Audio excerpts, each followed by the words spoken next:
Hello there, and welcome to the Fish Tank Barn.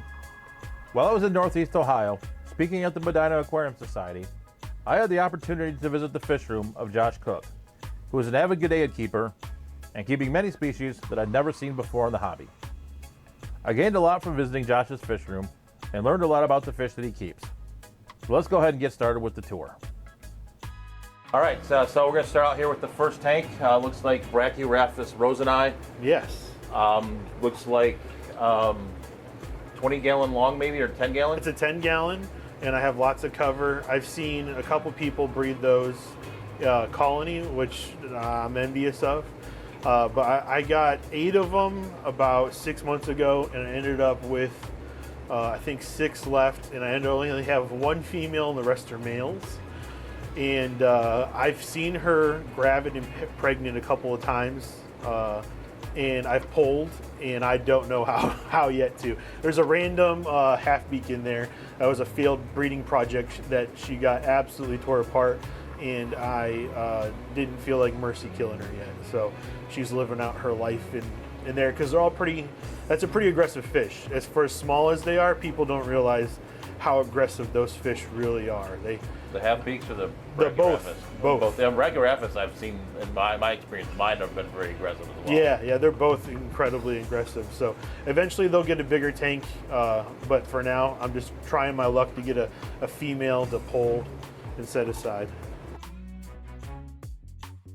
We're on to the next tank here. This one looks like some swordtails, like a Malinch or a Nezacoyhol. or Nezzies. Yeah, Nezzy swords. And I started off with 3.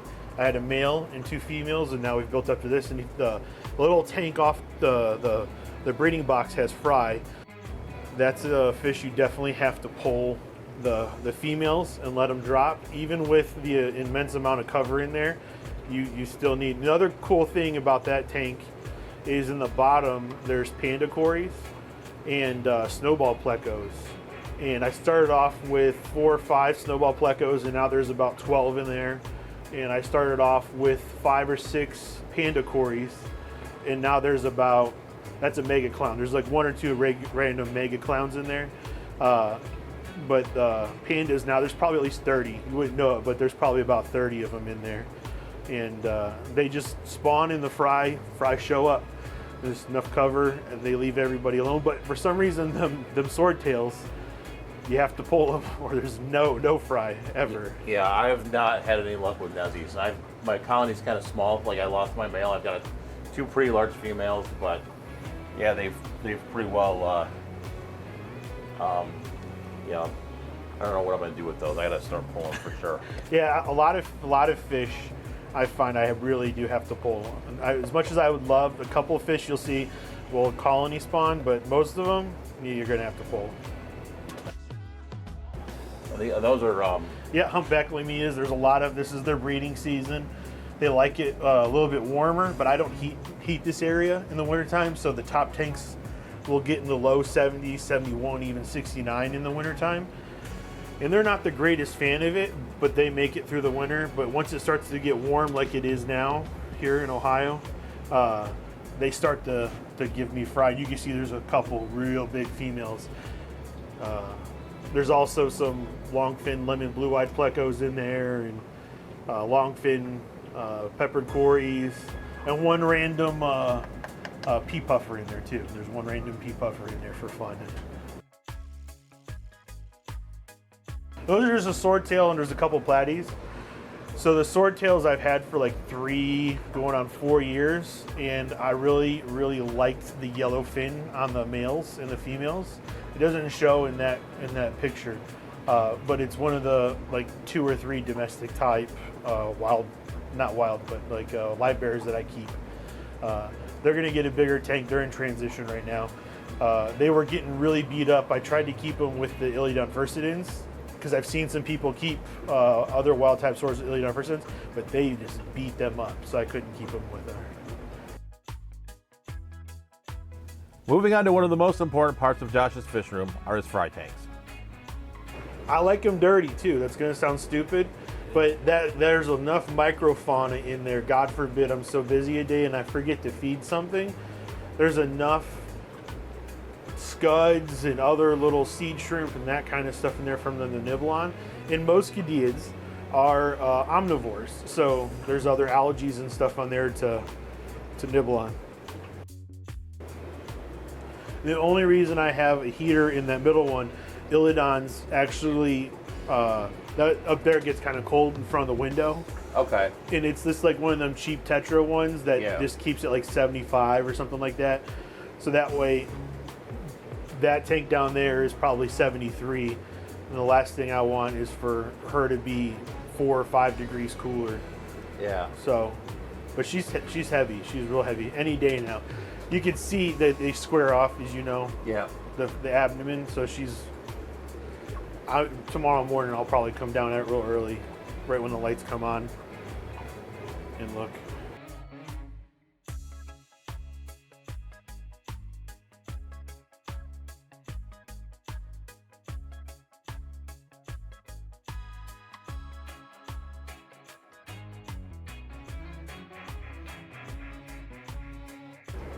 This is one that I know and love. This is the Xiphophorus evelene. Yeah. The one that I... That tank I set up a couple weeks ago. The Xiphophorus that are in there are really a dither fish. There's Xenotoca melanoma, and there's a collection point that's critically endangered.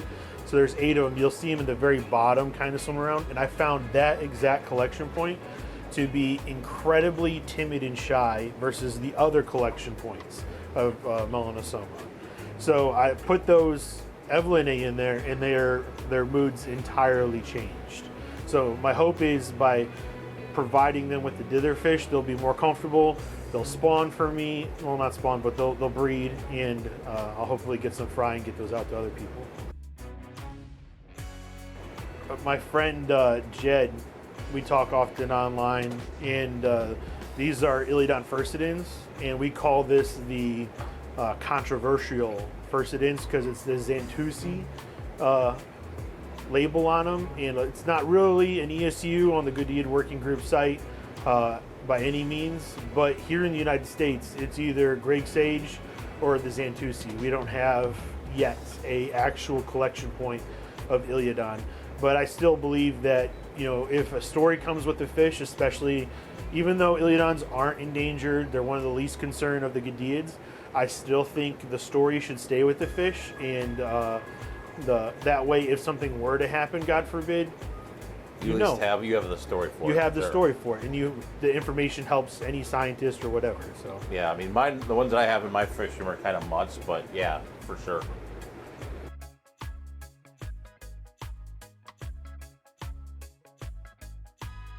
These are Amica splendens. This is a 33 long. These are a really cool story for us here in Ohio. The original person who collected them are Robert Rush Miller, the kind of the godfather of Goodeids. But these were sent to the Cleveland Aquarium back in the 60s when we used to have the original aquarium in Cleveland, and were on display there. And the Cleveland Aquarium Society helped and volunteered at the Cleveland Aquarium to help maintain that aquarium, and some of the volunteers got to take these when they closed down the aquarium. They got to take these, and there's a couple guys who maintain these from that original 1960s awesome collection. So, and I'm one of them who they've been thoroughly spread around quite a few times, but it's nice to have a good colony going. And then there's a bunch of bushy nose. I found Gambusia finis here locally in our waters, mosquito fish, so I threw those in and they breed.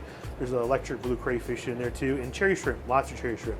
And they all get left alone. They all now, just... was there any story with the Gambusia? I was down in Vermilion at the docks, and I saw these tiny fish that I first thought were minnows. And I realized by the bulbous size of the females that were not minnows. I went home, grabbed a big blue aquarium net, and sat there with my butt hanging over a dock, and just scooped them up as they came to the surface. Nice.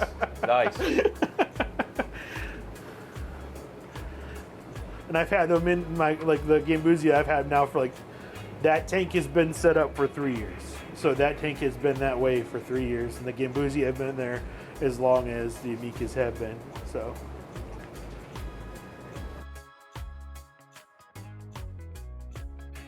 That's I have a hard time letting go of the celestial pearl danios.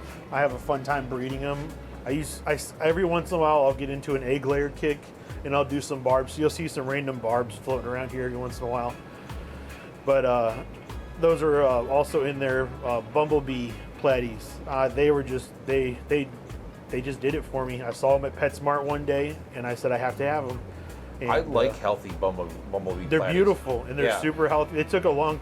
I had them for like 6 or 8 months. It took a good 3 months of purging them with levamisole, Periclines, and all other kinds of stuff to get them real healthy. But they're finally to a point where they're actually healthy. And there's a little tiny fry in there occasionally you'll see. So they're slowly repopulating. Now, do you colony breed the celestial pearl danios, or? If those platies weren't in there, yes. Okay. Yeah.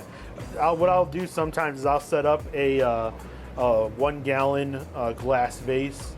I'll throw a spawning mop in there, 2 males and 3 females, let them sit there for a week, pull the parents out, and I just grind flake food up in my fingers, and I'll get about 50 fry out of that.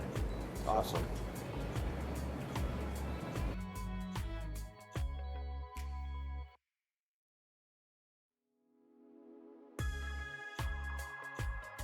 So this is one of my favorites too, the good old Liberty Molly. Yep. So. A friend of mine had these, and he was sick and tired of them. So I've kept them now for a couple of years. They're a fun one. Females they eat the fry for me. So that big female in there, when she gets a little bit fatter, I'll pull her and let her drop somewhere else, and that's how you get a little bit more fry in there with them. There's some Corys in there too.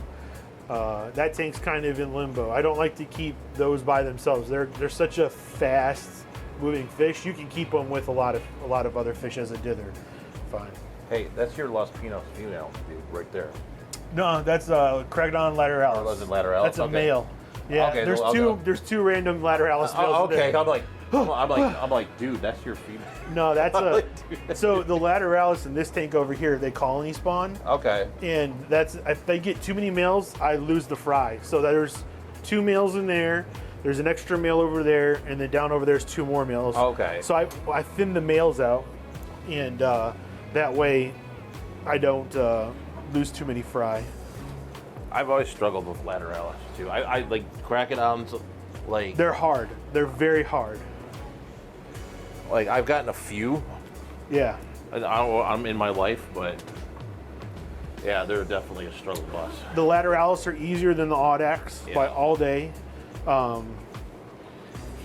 But you'll see over here the lateralis. Once they're happy, and, I keep I have a colony of Francese with them, and I think that helps.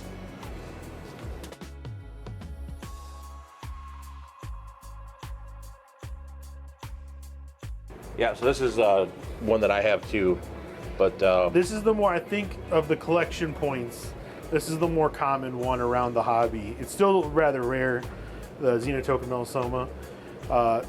One of those fish that not that pretty unless you really get and look at them and see the difference of the males when they get in full black dress. But something that everybody, not everybody should keep, but people need to keep because they'll go away. It's one of those fish you got to keep. Yep, I've got some. Mine sort of, I think, have maybe fizzled out a little bit, but we'll see. I got a lot. That's last year's, last spring's in there. They're slow growers too. The big ones are probably a year and a half old, and the small ones are just maybe a year old. So yeah, I've noticed that too.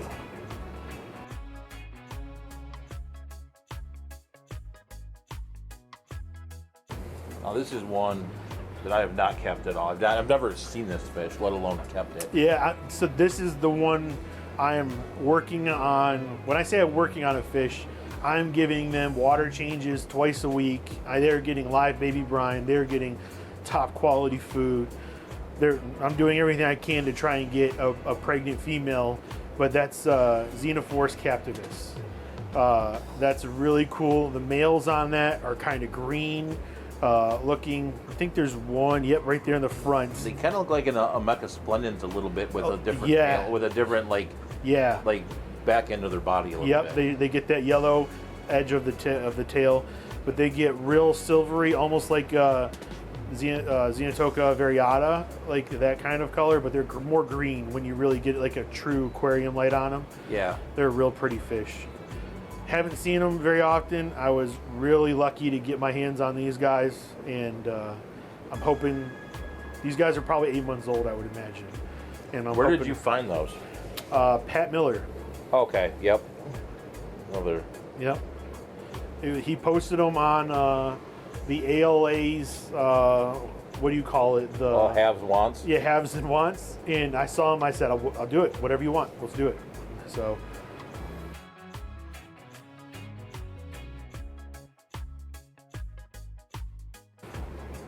This is one of my favorites. I think this is a lot of people's favorites. Yeah, and super. I think that people kind of are afraid of the term Goodeid in cold water, but these guys aren't that hard to keep. They really aren't. You give them good, clean water, keep them cool, and they'll breed they'll breed in there almost not like guppies, but they drop 5-6 fry. And males are just now coming into their true spawning colorations. And when I was talking about the fry tanks up there and how big they get, those big ones that are in there, they're probably no longer breeding. Those are they're too old to breed. It's going to be the medium-sized ones that I'll get the most fry out of. That big female in the front, there's 2 big females right there. I probably won't get any more fry out of them. They won't breed anymore. So when you get these fish, most Goodeids, you want to breed them when they're half size. Is when you really want to breed them. Yeah, that's what I found. Is once they get kind of old, they kind of. Yeah, and people think old. They're thinking 5-6 years old, something like that. Yeah, I mean, no, Goodeids like the guy a year and a half, 2 years at the most. Yeah, like yesterday they asked me like what was old, and I'm like, yeah, year and a half. Really, you're on the downwards, especially cracodons, tequilas. The more carnivorous Goodeids I find sex out after sex out as in like they won't breed anymore after a year and a half, 2 years at the most.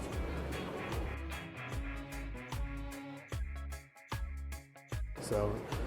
Xenotoca dowadrioi, San Marcos. Those I've had for several years. There's a random glass barb in there. Don't know how they probably moved a plant with an egg in there and grew up in there. But that's a fun little fish. Endangered in the wild, becoming more and more common in the hobby, which is great. So I keep it just in case, because people in the hobby phase things out. There's fads all the time. Ileodon furcidens I feel is a fad right now, which is fine. And then there'll be a time where you won't be able to find those anymore. So I think the same thing with these guys. You see these at the local auctions all the time. And I hunted mine down. It took me a couple years to hunt down my furcidens when I got them a few years ago. Yep. And then I got, so it took, and then I kind of found them more regularly. Yep. And I got the colony going now, but it took me quite a long time to find those. Yeah, I think there's a couple Goodeids that are slightly faddish, which is fine. That means people are learning about them. People are, getting to, understand the husbandry behind them, and even the conservation, which is what I care about. So hopefully people it sticks with them. It isn't just something I say keep for 6 months, 8 months, a year. Hopefully it's something they keep for generations. Generations, for sure.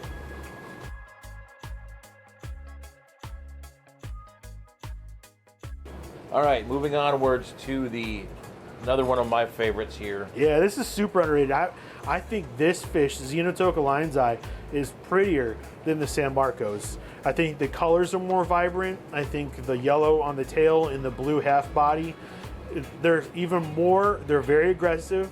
In my experience, they are fry eaters, so I do pull a couple females every year and let them drop in a drop tank, and that helps me keep my numbers up. But this is, in my opinion, poor lighting in this tank.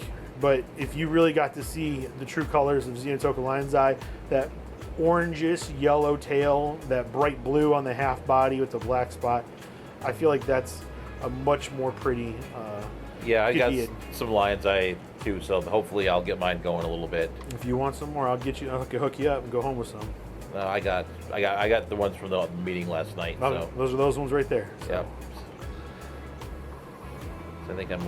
That's a 32-gallon bow front, and that's one that bulbitis in there is wrapped up on itself. It's probably almost 3 feet long.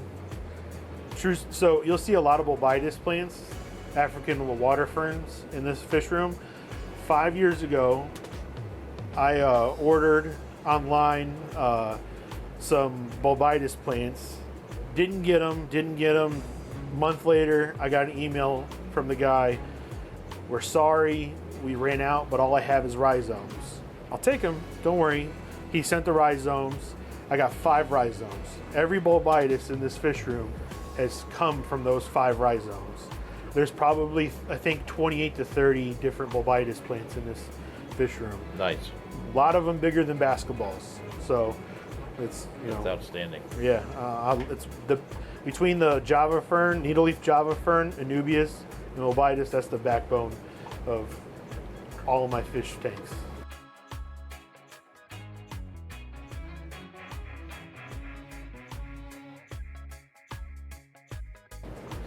Yeah, those are Chapelithius pardalis, the ESU balneario. I'm saying that wrong. I'm terrible at it.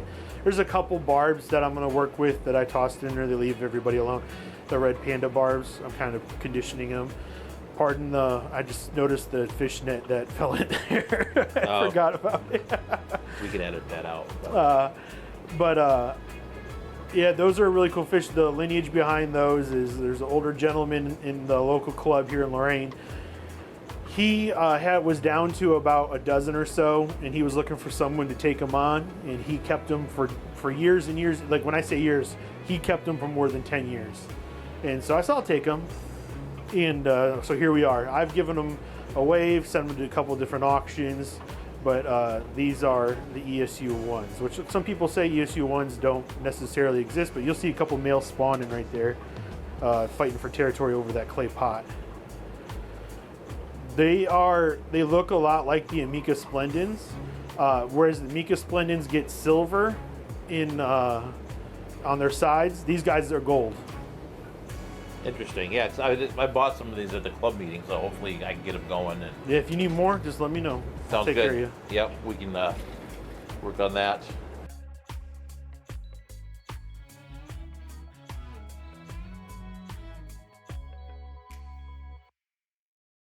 Yep, those are another Xenotoka. Those are eyes and eye. I don't have a collection point on those. I'd like to get some eyes and eye that have a collection point, but those definitely, after working with so many different Xenotoka species, they're definitely the eyes and eye. The body's different, the coloration's different on them. Their behaviors are different. They're you can colony spawn those. They're just I keep them. I love keeping Goodeids.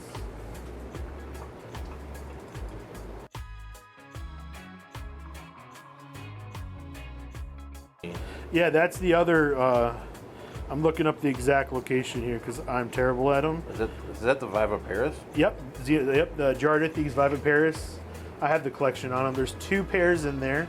The males are always going to be seen next to the females. So you see pretty clearly that I have 1 fry in the tank above.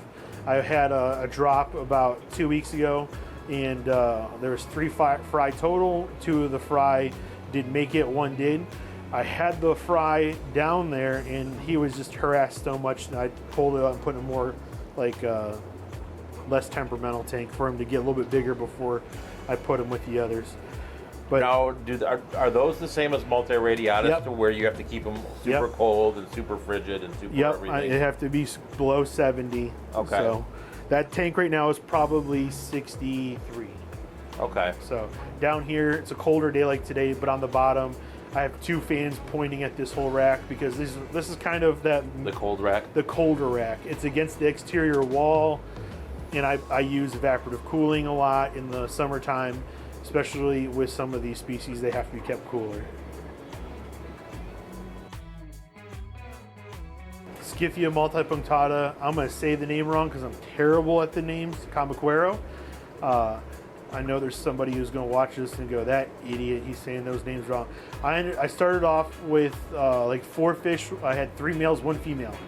And now I'm up to about 15, and there's a female. The big female is in that little Zis breeder box. She's probably any day now about to drop. The main fish that I really am working with in that tank is Alodon Tichthyes tamazula. There's 4 individuals in there, 2 pair, and the other fish swimming around there are the fry from last year, the Xenotania resolane. So I find that they get along quite well. They're just both rambunctious enough that there's no real damage to fins or any breeding behavior. I have a female up here in the holding tanks of the tamazula that's about to drop. So that's a 20 high. They like the bricks to hide in and out of, and that's a big bulbitis plant in there with them too.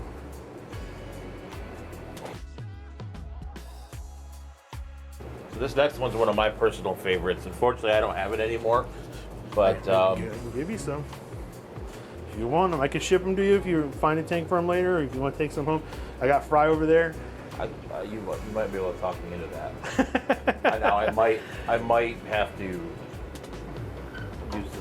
that. Might require some moving. Well, I can figure it out. Yeah. They might have to live in a 5-gallon for a bit. So that's the leopard. Goodeid is another name. It's the Xenotania resolane.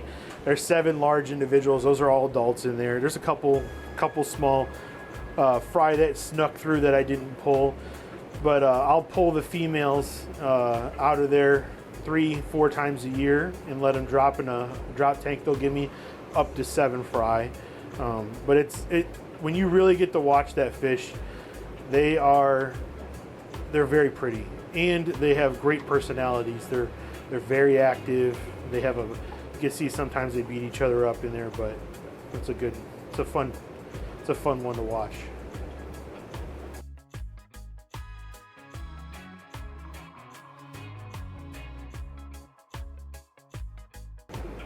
All right, now this one is one I don't think I've seen either. Yeah, I'm going to say the name wrong. 100% going to say this name wrong. Crenithius mopae.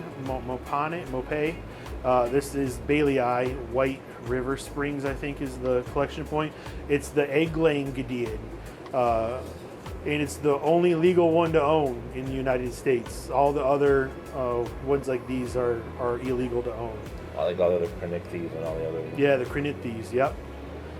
So there's a bunch of, I think they're probably about to turn 8 months old. I got them when they were half this size, just letting them grow out. My friend I think he's in Illinois, he has incredible luck with them in tubs in the summertime. So okay. I'm hoping I have a 65-gallon tub. I'm gonna put them in outside. I'm hoping that they double in size and give me fry. Cool. This one is one of my favorites for sure. We do this, they'll definitely come out. Good old black prince. Yeah, they call it the prince. It really is kind of the king of the Goodeids in what everybody really wants and wants to work with. There's like 5 females and 7 males in there.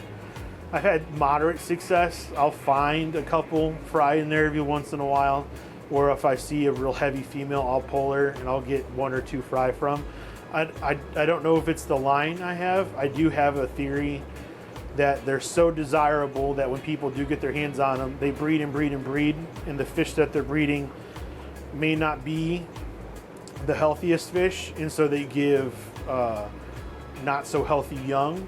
And I know many people who try to work with these fish, and they get a ton of side swimmers or bottom, belly swimmers where they're just born deformed. So I don't know if this is part of that line. I don't necessarily get a ton of those in the fry, but I don't get very many, maybe 3 or 4 at the most of the fry.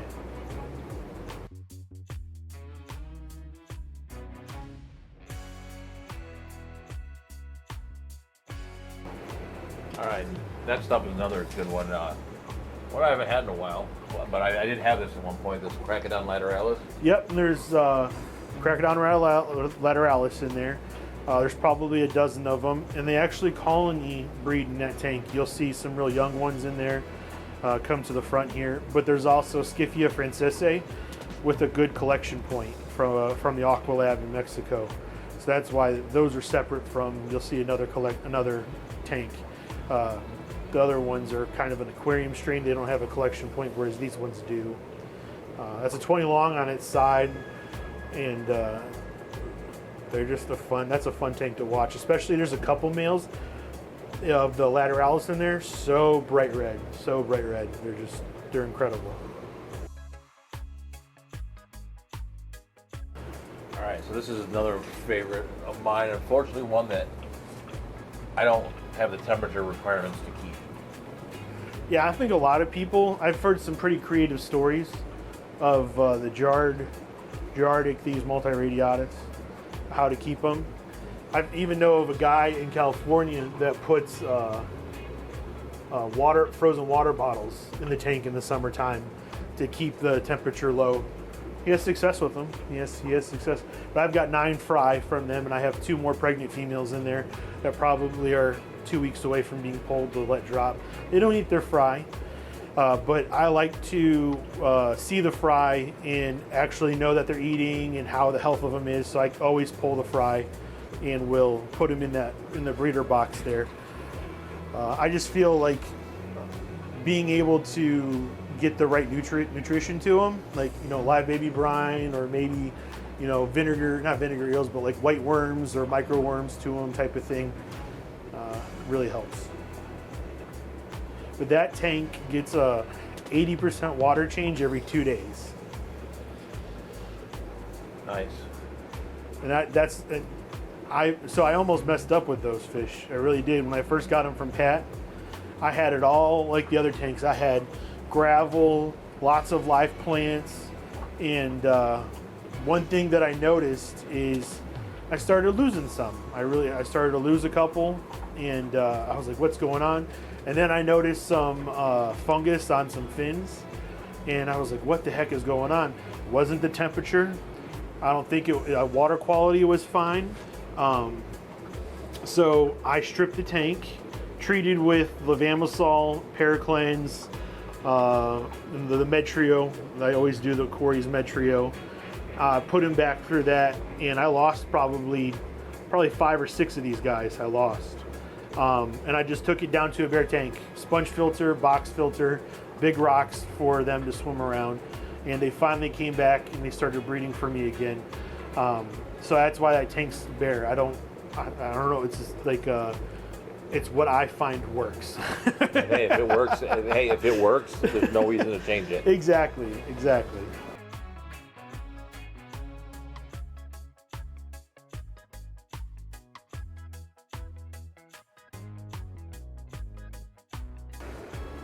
You wouldn't know it, but there's 9 Allophorus robustus in there. But there's also Chapelithius perdalis from below. I put them in there. And then there's the black paradise fish. I played around with those during the wintertime, and the last of the couple that I have are hanging around in there. But you can kind of see the larger ones are the robustus, so they're still considered they're still a little small for breeding. There's a couple in the back, and they're obviously the more dominant ones.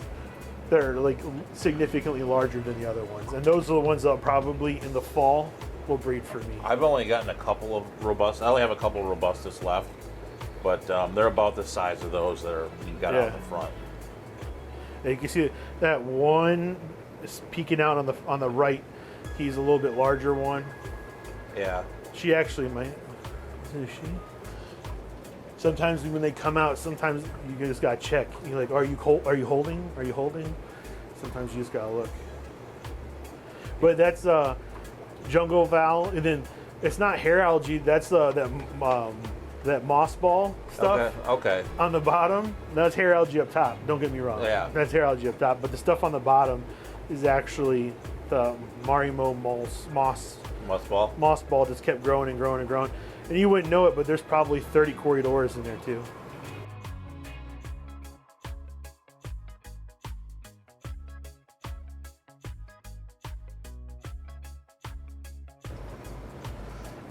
Alodontictes zenistis. I'm sure I'm saying that name wrong. I recently got these from Rick Borstein. He's moving to Florida, and he was clearing out his fish room. And I pestered him and pestered him and pestered him. And I think he finally gave in. And thanks to Pat for getting these to me. He went all the way to Chicago for the Chicago Library Association meeting and got these. So there's a male, which is right there in the front, and then there's 2 females. And that tank, the lighting for most of these fish, because it's a fish room, doesn't do them justice. They get a nice purple hue with a little yellow to them. You put a full spectrum light over those fish, they're gorgeous. They're gorgeous fish. But I'm hoping to get fry. I think the one female, there's 2 females in there. The one female is twice as fed as that female that's swimming around right there, and she's a little bit shy, so I'm contemplating pulling her pretty soon to hopefully get some fry. Cool.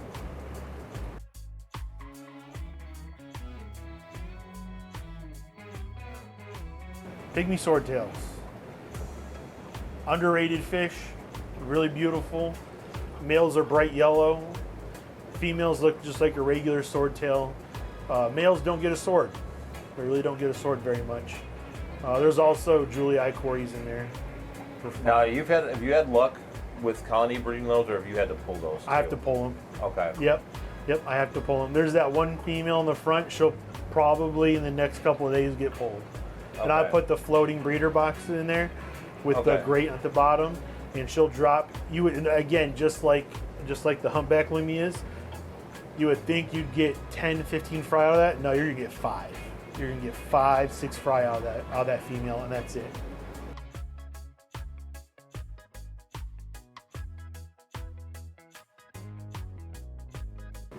All right, that's what I think is one of my favorites, Antinomius toweri. Yep. So I've always wanted toweri. I think they're probably one of the top 5 more popular Goodeids in the hobby, between like Amica splendens, Elyodon furcidens, Xenotoca, Doadrioi, and these are probably right there with those.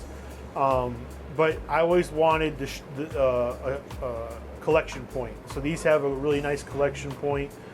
I didn't want the aquarium strain. Tank space is limited, and my thought process / philosophy in here is, kind of like a DNA bank for all the fish. So if there's a Goodeid in here, I would love for it to have a collection point just in case. Yeah. So are these the ones that I brought to the meeting? Nope, I had these. Okay. Let me look up the thing. Well, maybe they are. I don't know. I forget. Did you do the? I brought the Atato one, which is the Los Antiajitos. Yep, that's what these are. Yep, San Marcos and Antiajitos. There's also tiger limeas I got from you last night in there. Okay. So. Yeah, that was a pretty good combination. Yeah, those toweri are going to get a much bigger tank. They do need a larger tank. Those toweri are going to get like a 55 or a 40 long, mixed in with some other fish. I view toweri almost kind of like rainbow fish. Yep. They kind of act the same. They kind of hang out at the top. They're kind of the same thing, but in a live bearer form. Yep, I agree.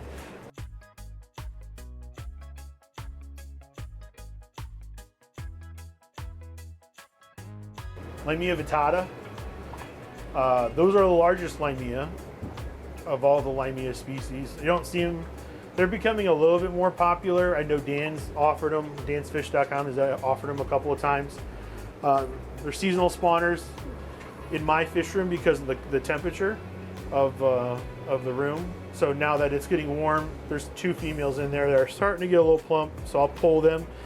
They will eat their fry. There's also longfin super reds in there that I'm starting to breed at the bottom. And there's stir-by cories. There's probably 20 or 30 stir-by cories in there that I keep because I love.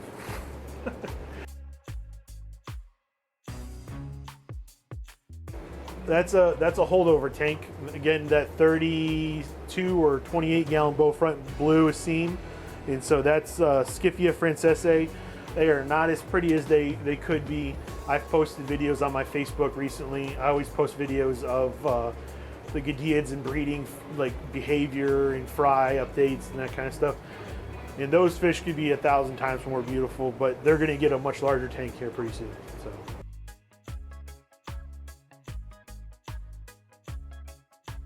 I hope that you enjoyed taking a look at this wonderful fish room and seeing some fish that you've probably never seen before in the hobby. If you want to learn more about Goodeids, I would highly recommend that you check out the Goodeid Working Group website, which I'll put a link for in the description. So with that, stay safe, stay fishy, and I'll catch you on the next video.